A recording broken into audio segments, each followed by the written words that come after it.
함께 나눌 말씀은 누가복음 12장 49절에서 53절의 말씀입니다. 오늘 우리가 누가복음의 12장의 말씀을 이제 함께 나누기 전에 여러분, 예수님이 이 땅에 오셔서 여러분 이루신 사역, 행하신 사역은 우리가 크게 세 가지로 볼 수 있습니다. 여러분 뭔지 아시죠? 우리 한번 같이 볼까요? 설교와 치유와 가르치는 사역을 하셨습니다. 이것이 예수님의 복음 사역의 3대 사역이라고 우리는 이야기할 수 있습니다. 예수님은 설교를 통해서 하나님의 나라의 복음을 선포하셨죠. 치유 사역, 육신의 질병과 영적인 질병까지 또한 고치셨습니다. 그리고 끊임없이 제자들을 가르치시고 깨닫게 하셨습니다. 이렇게 세 가지인데 우리는 이 세 가지만을 그저 예수님의 사역이다, 우리가 이렇게 생각하곤 합니다. 자, 이제 우리가 오늘 본문의 말씀을 함께 읽어보실 텐데요. 본문의 말씀을 읽어보시면 예수님이 행하신 사역은 한 가지가 더 있다는 것을 알 수 있게 됩니다. 우리 함께 말씀을 읽어보겠습니다. 내가 불을 땅에 던지러 왔노니 이 불이 이미 붙었으면 내가 무엇을 원하리요? 나는 받을 세례가 있으니 그것이 이루어지기까지 나의 답답함이 어떠하겠느냐? 내가 세상에 화평을 주려고 온 줄을 아느냐? 내가 너희에게 이르노니 아니라 도리어 분쟁하게 하려 함이로다. 이후로부터 한 집에 5사람이 있어 분쟁하되 셋이 둘과 둘이 셋과 하리니 아버지가 아들과 아들이 아버지와 어머니가 딸과 딸이 어머니와 시어머니가 며느리와 며느리가 시어머니와 분쟁하리라 하시니라. 아멘. 자, 예수님의 이 목적, 이 예수님의 오신 목적, 49절에서 예수님이 직접 말씀하고 계십니다. 내가 온 목적은, 여러분 뭐라고 그렇죠? 예수님이 불을 땅에 던지러 왔다. 예수님이 불을 땅에 던지러 오셨다는 것입니다. 많은 분들은요, 예수님의 사역을 그냥 긍정적인 사역으로만 우리가 봅니다. 자, 복음 전파하시는 예수님의 사역 한번 볼까요? 하나님의 복음을 전해주십니다. 끝까지 전해주십니다. 너무 감사하죠? 이거 분명히 우리에게 은혜입니다. 치유 사역, 죽었던 사람이 깨어나고 귀신 들리지 않은 고치시고 걷지 못하는 자를 걷게 하십니다. 이 외에 수많은 기적들, 이것 또한 우리에게는 축복이죠. 가르침, 예수님의 제자들에게 진리를 가르치시기 위해서 여러분 얼마나 많은 기적들, 옆에서 제자들이 이적과 기적들을 보이시고 계속적으로 하나님의 나라를 깨달을 때까지 포기하지 않으시고 십자가를 지시면서까지 우리에게 가르침을 해주셨던 분이십니다. 분명 이 세 가지 사역은 우리들에게는 말할 수 없는 정말 귀한 하나님의 은혜이지만 오늘 누가는 이 세 가지 외에 한 가지를 더 강조하고 있습니다. 바로 불이라는 것이죠. 앞서 예수님의 세 가지 사역과는 조금 느낌이 다르다는 것을 여러분 느끼실 겁니다. 오늘 제가 이 12장 중에서 49절과 53절에 대한 이 말씀으로 제가 말씀을 전하려고 하는데요. 사실 누가복음 이 12장의 전체적인 내용은 오늘 설교 제목이기도 합니다. 누가복음 12장이 정말 말하고 있는 것은 무엇이냐? 같이 한번 읽어보겠습니다. 종말의 심판을 준비하는 삶. 누가복음 12장의 내용은 바로 모든 인류에게 말씀하시는 그 종말의 때에 분명히 심판이 있으니 그리스도인들은 그리스도인들답게 이 세상을 살아가라 라는 예수님의 말씀입니다. 오늘 우리가 함께 나누고자 하는 것이 여러분 이것입니다. 나는 그리스도인으로서 지금 어떤 신앙관을 가지고 어디를 끝으로 보고 어디가 끝으로 보고 지금 우리가 달려가고 있는가? 나의 신앙의 끝은 어디인가? 과학자들은요, 종말을 이렇게 이야기한다고 합니다. 종말은 3분 전이다. 이게 왜 여러분 3분인지 아세요? 이 과학자들은요, 지구의 종말은 핵 전쟁으로부터 3분 안에 모든 것이 끝날 것이다 라고 이렇게 이야기한다고 합니다. 그래서 그들은 3분 전이다 라고 이야기한답니다. 요즘 우리는 새벽마다 계속 요한계시록의 말씀을 우리가 묵상하고 있습니다. 요한계시록은 여러분 성경의 제일 마지막에 위치한 성경이죠. 그래서 사람들은 이러한 종말이라고 할 때 대부분 그냥 끝이라고만 생각합니다. 종말, 그러면 끝이구나, 이렇게만 생각한다는 것이죠. 그러나 우리 그리스도인들에게는 여러분 어떻습니까? 정말 종말이 끝인가요? 아닙니다, 여러분. 우리는 그때부터가 진짜입니다. 오늘 예수님은 우리들에게 내가 불을 땅에 던지러 왔다 이렇게 선포하십니다. 이미 3장 16절, 이 누가복음 3장 16절에 불에 대한 말씀이 이미 한번 언급된 적이 있습니다. 한번 같이 그 말씀을 읽어보겠습니다. 요한이 모든 사람에게 대답하여 이르되 나는 물로 너희에게 세례를 베풀거니와 나보다 능력이 많으신 이가 오시나니 나는 그의 신발끈을 풀기도 감당하지 못하겠노라. 그는 성령과 불로 너희에게 세례를 베푸실 것이요. 아멘. 지금 이 말씀의 배경은 어떤 장면인지 여러분 아시겠죠? 요한이 많은 사람들에게 세례를 지금 베풀고 있는 그런 상황입니다. 그런 장면입니다. 요한은 나는 지금 물로 세례를 베풀지만 나보다 능력 많으신 이가 분명히 오시나니 그는 성령과 불로 너희에게 세례를 베풀 것이다, 이렇게 이야기하고 있습니다. 이미 예수님은 불을 던지러 왔다라고 말씀하시기 이전에 요한은 알고 있으셨습니다. 예수님이 그렇게 하실 거라는 것을. 여기서 우리가 주목해 봐야 할 단어들은 불과 세례라는 단어입니다. 여기서 말하는 불은 여러분 무엇을 의미하고 있는지 아시겠어요? 계속 제가 하나님의 심판에 대해서 이 불은 의미하고 있다라고 말씀드리고 있습니다. 그리고 50절에 나오는 이 세례라는 말은요, 사실 예수님이 이 말씀을 하시기 이전에는 이미 요한으로부터 세례를 받으신 상태입니다. 그렇기 때문에 예수님이 여기서 말씀하시고자 하신 그 세례는 일반적으로 물 세례를 말하는 것이 아니라 앞으로 있을 그 예수님의 십자가의 죽음을 세례라고 이렇게 표현하고 이야기하고 있는 것입니다.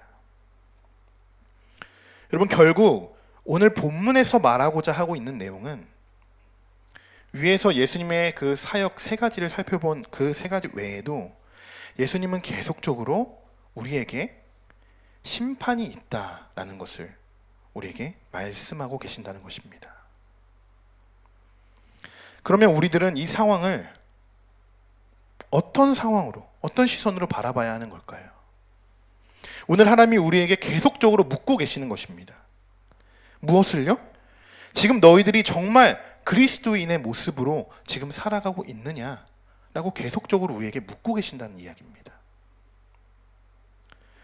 여러분은 오늘 어떤 마음가짐으로 오늘 이 예배 자리에 오셨나요? 물론 찬양하고 기도하고 우리가 말씀 듣기 위해서, 하나님의 말씀 듣기 위해서 나오셨습니다. 그런데 만약 오늘 이 예배가 여러분에게 마지막 예배라고 한번 생각해 보십시오.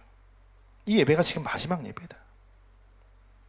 만약 그렇게만 한번 생각해 본다고 해도 우리들은 굉장히 많은 부분이 바뀌게 될 것입니다. 여러분, 사실 우리는 매일 우리가 드리는 이 예배가 마지막 예배처럼 드려져야 합니다. 우리는 언제나 우리가 드릴 수 있는 최상의 예배를 하나님께 올려드려야 하는 것입니다. 이것이 우리의 삶의 현장에서도 동일하게 나타나야겠죠. 근데 우리는 교회에서 예배 드릴 때만 기독교인입니다. 우리가 문 밖을 나가는 순간 나 스스로가 기독교인인 것을 저항하고 있는 그런 나의 모습을 발견할 수 있습니다. 오늘 말씀은 예수님의 이 땅에 오신 목적을 분명히 말씀하고 계십니다. 아직 불붙지 않은 우리들에게 성령의 불을 붙여주고 그렇게 붙여주기를 원하고 계십니다.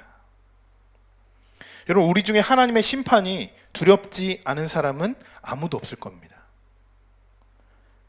왜 그럴까요? 우리가 죄인이기 때문에 그렇죠. 우리가 죄인이기 때문에 하나님 앞에서 우리가 어떻게 의롭다고 우리가 말할 수 있겠습니까? 우리가 말을 하고 있지 않아서 그렇지, 여러분, 우리의 마음속이 지금 얼마나 강팍합니까? 시기하고 질투하고 때로는 누군가를 모함하기도 하는 그런 연약한 존재 아닙니까? 만약 예수님이 이 땅에 오시지 않으셨다면 우리는 단 한 명도 구원받지 못했을 것입니다. 자기 백성을 그들의 죄에서 구원할 자, 여러분 누구시죠? 예수님. 예수님의 이름의 뜻이 이것입니다. 자기 백성을 그들의 죄에서 구원할 자. 죄인된 우리들을 구원해 주시기 위해서 오셨다는 겁니다. 그런데 이런 예수님이 어떻게 오셨냐? 불을 던지러 오셨다라고 했어요. 나는 불을 던지러 왔다. 우리 49절을 한번 다시 읽어볼까요? 내가 불을 땅에 던지러 왔노니 이 불이 이미 붙었으면 내가 무엇을 원하리요? 예수님은 지금 우리에게 너희들은 불이 붙지 않았어, 너희들은 아직 불이 붙지 않았어 라고 계속적으로 말씀하고 계십니다. 그럼 예수님이 지금 말씀하고 계신 이 불, 어떤 불을 이야기하고 있는 것일까요? 예수님이 불을 땅에 던지러 왔다라고 말할 때 이 불은 분명히 심판을 의미하고 있는 불입니다. 그런데 그 뒤에 나오는 이미 불이 너희들에게 붙었으면 나는 좋겠다라고 말씀하신 그 불은 우리가 이 땅에서 경험할 수 있는 성령의 뜨거운 불을 말씀하고 계신 겁니다. 너희들이 이미 이 땅에서 하나님의 거룩한 성령으로 너희들이 만약 살았다면 내가 무엇을 원하겠느냐? 여러분, 정말 지금 여러분 안에 성령의 뜨거움이 여러분 계십니까? 여러분 지금 성령의 뜨거움을 지금 간구하고 계십니까? 우리는 때로 그냥 예배 드리는 자체로, 이 자리에 그냥 오는 것 자체로 신앙생활을 하고 있다고 그렇게 안주하고 또 만족할 때가 있습니다. 이것은 하나님이 원하시는 것이 아니죠. 하나님의 기준으로 우리가 생각하고 하나님의 시선에 우리의 기준을 맞춰야지, 안 그러면 어느덧 내 방법과 그냥 내 방식대로 신앙생활을 할지도 모릅니다. 이런 우리들을 보시면서, 이런 연약하고 이렇게 나약한 우리들의 모습을 보시면서 예수님의 마음은 어떠셨을까요? 예수님의 마음은 어떠셨을까요? 예수님은 우리를 보실 때 정말 너무 가슴 아파하셨을 것입니다. 50절 말씀 한번 같이 읽어보겠습니다. 그것이 이루어지기까지 나의 답답함이 어떠하겠느냐. 여러분, 여기서 말하는 이 답답함은 일반적으로 사람의 감정을 이야기하는 것이 아닙니다. 다른 성경, 공동번역이나 새번역, 쉬운 성경 등에서는 이 답답함을 모두 괴로움이다라고 이렇게 번역을 하고 있습니다. 왜, 뭐가 그토록 예수님은 괴로워하고 그렇게 고통스러워 하신 걸까요? 세례는 예수님의 십자가의 죽음을 의미하고 있다라고 말씀드렸습니다.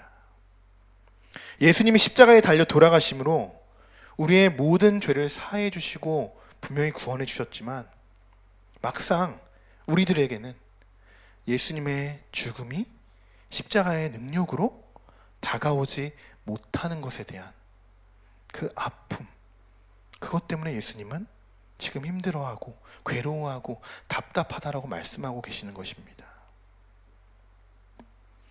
여러분은 정말 십자가의 능력을 붙들고 지금 살아가고 계신가요? 십자가의 죽음 그리고 부활은 여러분 우리에게 복음입니다. 그런 복음 여러분 계속적으로 붙들고 그렇게 나아가고 계신가요? 그래서 예수님은 공포하십니다. 나는 세상에 화평을 주러 온 것이 아니다. 이전 예수님의 세 가지 사역과는 완전 정반대가 되는 이야기입니다. 오히려 이것이 그냥 나는 너희들에게 화평을 주러 왔다라고 이야기했으면 우리는 그냥 자연스럽게 넘어갔을 겁니다. 그런데 오히려 나는 세상에 화평을 주러 온 게 아니다라고 말하고 있습니다. 예수님은 마태복음에서도 동일하게 이야기합니다. 같이 읽어볼까요? 내가 세상에 화평을 주러 온 줄로 생각하지 말라. 화평이 아니요 검을 주러 왔노라. 마태복음에서는 오히려 더 무섭게 검이라는 표현을 합니다. 검을 주러 왔다고 말씀하십니다. 오늘 누가복음에서는 검이 아니라 여러분 뭐를 주러 온다고 하셨습니까? 분쟁을 주러 왔다라고 합니다. 분쟁을. 여러분 우리가 믿는 예수님은 분쟁을 주러 오신 분입니다. 여러분 이런 이야기, 이런 말 잘 못 들어보셨죠? 이런 설교는 잘 안 합니다. 제가 만들어낸 이야기가 아닙니다. 오늘 말씀 그대로입니다. 오늘 누가복음에 쓰여진 그대로를 제가 읽어드린 겁니다. 말씀 선포, 치유, 가르침 사역 외에 예수님 분쟁을 일으키러 오셨다라는 그런 말씀이에요. 지금 이렇게 말씀드리니까 몇몇 분들이 저를 이상하게 보시는 분들이 있는 것 같은데, 여러분 이 말씀을 통해서 지금 예수님이 말씀하시고 계시는, 말씀하고자 하시는 그 분쟁의 의미가 그럼 어떤 거냐, 우리가 이것을 살펴볼 필요가 있겠죠. 자, 그럼 분쟁이 어떤 분쟁인지도 한번 같이 알아보겠습니다. 한번 같이 말씀을 읽어볼까요? 이후부터 한 집에 5사람이 있어 분쟁하되 셋이 둘과 둘이 셋과 하리니 아버지가 아들과 아들이 아버지와 어머니가 딸과 딸이 어머니와 시어머니가 며느리와 며느리가 시어머니와 분쟁하리라 하시니라. 아멘. 네, 좀 복잡해요, 관계가. 그죠? 좀 복잡합니다. 근데 누가는 좀 자세하게 이것을 좀 이렇게 표현하고 싶었던 것 같아요. 근데 마태는 이거를 한 구절로 그냥 정리를 했습니다. 한번 같이 읽어볼까요? 내가 온 것은 사람이 그 아버지와 딸이 어머니와 며느리가 시어머니와 불화하게 하려 함이니. 여러분 지금 말하는 분쟁은 지금 어떤 분쟁인 것 같아 보이시죠? 가족 간의 분쟁을 이야기하는 것입니다. 그런데요, 단순히 평온했던 가정에, 그냥 평온했던 가정에 불화를 만들고 분쟁을 주기 위해서 지금 예수님이 말씀하시는 게 아니죠. 가족 간의 관계를 무너뜨리려고 예수님이 이런 말씀을 하시는 게 아닙니다. 그래서 분명히 그렇지는 않습니다. 여러분 오늘은 제가 어떤 시선으로 말씀을 묵상해야 하나 이렇게 말씀을 드렸죠. 우리는 지금 종말론적인 관점으로 지금 봐야 됩니다. 지금 마지막 때라고 생각하면 마지막 때에 지금 가족에 대한 이야기가 나온다는 것, 이것에 우리가 한번 집중해 볼 필요가 있겠죠. 많은 학자들은 누가복음과 이 마태복음과 누가복음에 똑같이 기록된 이 말씀을 미가서 7장 6절의 말씀을 암시하고 있는 말씀이다, 이렇게 이야기합니다. 미가서 7장은 이스라엘 백성들의 그 악행에 대해서 예언자들이 탄식하고 있는 그런 말씀 중에 하나입니다. 자, 미가서는 어떻게 말하고 있는지 같이 읽어보겠습니다. 아들이 아버지를 멸시하며 딸이 어머니를 대적하며 며느리가 시어머니를 대적하리니 사람의 원수가 곧 자기의 집안 사람이로다. 아멘. 만약 우리가 이 말씀을 먼저 읽고 오늘 본문을 읽었더라면 오늘 왜 예수님이 가족에 대해서 언급하고 있었는지 우리가 좀 더 빨리 알 수 있었을 것입니다. 여러분 원수가 누군가요? 원수. 우리는 늘 이웃이라고만 생각하죠, 원수를. 그런데 오늘 그렇지 않습니다. 가족이 원수가 된다라고 합니다. 가족이. 왜 이런 비극적인 일들이 벌어지는 것일까요? 여러분 예수님은요, 사람들이 화평이 아니라 갈등 속에서 서로에 대해서 대립할 때 예수님은 분쟁에 초점이 되십니다. 이러한 분쟁은 심지어 가족 관계의 중심까지도 침투하고 가족 구성원들은 서로에 대해서 아주 날카롭게 대립하는 관계로 변한다는 것입니다. 예수님이 내가 화평을 주러 온 게 아니라 분쟁을 일으키러 왔다, 지금 이렇게 말씀하시고 계시지만 진짜 예수님의 의도는 이렇지 않죠. 너희들은 지금 분쟁을 일으키고 있다. 내가 원하는 것은 화평이다. 예수님은 이것을 우리에게 지금 말씀하고자 하시는 것입니다. 오늘 이 말씀을 우리가 각자의 가정에 우리가 한번 적용시켜 볼까요? 여러분의 지금 가정은 여러분 어떠하십니까? 여러분 한번 떠올려 보세요. 여러분의 가정은 지금 어떠한 상태인지, 내부적으로 또 외부적으로 지금 평안한 상태이십니까? 정말 믿음으로 바로 세워져 가고 있으십니까? 자녀들에게 신앙을 가르치고 믿음의 유산을 물려주고 계십니까? 가정의 믿음의 질서는 여러분 잘 세워져 있으십니까? 여러분, 분쟁이라는 것은요, 서로의 기준이 맞지 않을 때 벌어지는 일들입니다.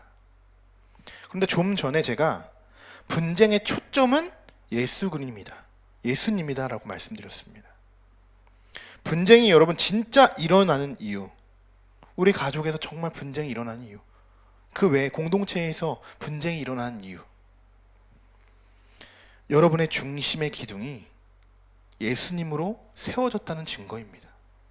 그렇기 때문에 분쟁이 일어납니다. 여러분, 기준이 없으면 분쟁거리도 없습니다. 무엇인가 기준이 정해져 있기 때문에 분쟁이 생기는 것이죠. 여러분의 가정에 복음의 기둥이 여러분 세워지길 소망합니다. 그리고 여러분과 가족과 또 친척 간에 이 기준을 절대적으로 여러분이 타협하지 않았으면 좋겠습니다. 묵묵히 여러분이 지켜나가셔야 합니다. 더 나아가서는 그들의 기준도 예수님이 될 수 있도록 우리가 권면해주고 기도해줘야 합니다. 그렇다면 우리의 기준, 분명히 예수 그리스도로 우리가 먼저 바로 서야겠죠. 그런데 여러분, 그렇게 하기 위해서 그 과정들은 어떻습니까? 굉장히 치열합니다. 믿지 않는 과정에서는 여러분 핍박이 이어지고, 오히려 기독교인이라고 무시를 당하고, 이런 일들은 예수님이 우리의 삶에 기준이 되지 않기 때문에 벌어지고 있는 상황들입니다. 여러분, 우리 가정, 우리의 모든 가정 속에 모든 기준에 예수 그리스도가 세워지길 소망합니다. 그리고 우리 가족 구성원들을 위해서 정말 많이 우리가 기도해야 하는 줄 믿습니다. 여러분이 정말 제일 사랑하시는 분들, 가족이지 않습니까? 그러면 우리가 함께 구원받고 함께 천국 가야 되지 않겠습니까? 오늘 이 자리에 계신 분들 중에서도 아직 가족이나 친척 중에 구원받지 못하시는 분들도 계실 겁니다.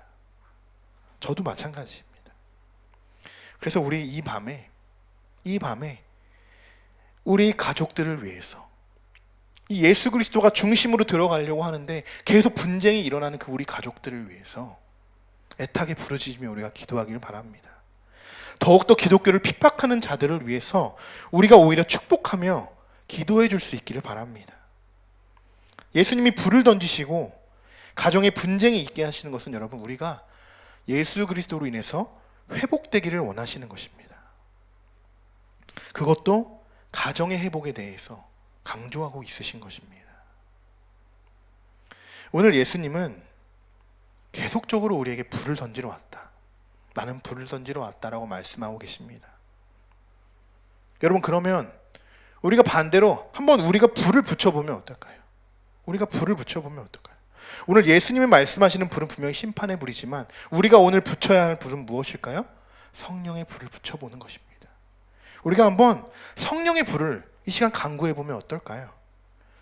성령의 뜨거운 불을 오늘 이 시간에 붙여서 우리가 함께 찬양하고 기도하는 것입니다. 여러분, 이 자리에 여러분 그렇게 기도하려고 이 자리에 오시지 않았습니까? 여러분도 하나님의 심판이 분명히 있다는 거 여러분 믿으시죠? 그런데 그 심판은 언제, 어떻게, 어느 때에 일어날지 아무도 모릅니다. 그날이 여러분 어떻게 온다고 했죠? 도적같이 온다고 했습니다. 그러면 여러분, 우리는 어떻게 해야 될까요? 늘 오늘이 마지막인 것처럼 하나님을 위해서, 하나님의 영광을 위해서 우리가 살아가야 합니다. 이제 우리 말씀을 마치고 우리 찬양하고 기도할 텐데요, 예수님이 이 땅에 불을 던지러 오셨다라고 말씀하십니다. 그 이유는 심판의 때까지도 우리들은 죄악에 물들어가고 서로 분쟁하고 있기 때문입니다. 하나님의 무서운 불의 그 심판을 우리가 감당하기 위해서는 여러분, 우리도 불은 불로, 성령의 불로 뜨겁게 우리가 예배하는 것입니다. 그것밖에 없습니다. 여러분, 오늘 이 밤에 성령님이 우리와 함께 하시고 뜨겁게 또한 성령님을 체험하시는 그런 시간이 되기를 소망합니다.